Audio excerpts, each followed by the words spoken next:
ఓం శ్రీ గురుభ్యో నమః. హరి ఓం హరః ఓం. రేపు శ్రీరామనవమి. ఏ వేడుకలైనా, ఏ కాలనీలో అయినా, ఏ ప్రాంతంలో అయినా సరే సీతారాముల కళ్యాణం అవుతుంది. ఆ కళ్యాణం అయిన తర్వాత తలంబ్రాలిస్తారు. వాటిని మీ తల మీద వేసుకుంటే కలిగే లాభాలేంటి అంటే, ధనం లేని వారికి ధనప్రాప్తి కలుగుతుంది. భార్యాభర్తల మధ్య కొట్లాటలుంటే అవి తొలగిపోతాయి. సంతానం లేని వారికి సంతాన భాగ్యం కలుగుతుంది. పిల్లలకి విద్యాప్రాప్తి కలుగుతుంది. అసలు సీతారాముల కళ్యాణం అవుతుంది. చాలామంది చూస్తారు కానీ పాటించరు. ఏంటి అంటే, ఆ రాముడు వెంట సీత వచ్చేస్తుంది. ఎన్ని కష్టాలైనా సరే తన రాముడే సర్వస్వం అనుకొని వచ్చేస్తుంది. అడవిలో కూడా బతుకుతుంది. కానీ ఇప్పుడు బతకలేరు. మొగుడినే ఎదిరిస్తారు. వాళ్ళ భర్తల్నే ఎదిరిస్తారు. కొట్లాడతారు. కొట్లాడడం తప్పులేదు. ప్రతి వివాహంలో కొట్లాటలు అవుతాయి.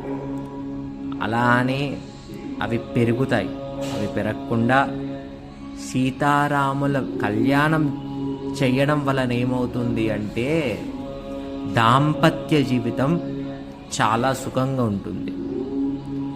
వాళ్ళిద్దరిని చూసి మనం నేర్చుకోవాల్సింది ఏంటి స్వామి అంటే, వాళ్ళిద్దరూ ఎలా కలిసి ఉన్నారో. ఎన్ని కష్టాలు వచ్చినాయి రాముడికి రాని కష్టం ఏంటో చెప్పండి.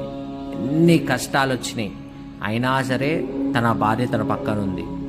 అదేవిధంగా మనం కూడా, మీకు కూడా కష్టాలుంటే భార్యలు పక్కన ఉండాలి. అలాగే తన భార్య సీతాదేవిని రావణుడు ఎత్తుకపోతాడు. రాముడు ఏం చేస్తాడు? వెళ్ళి రావణాసురుణ్ణి చంపి సీతాదేవిని తెచ్చుకుంటాడు.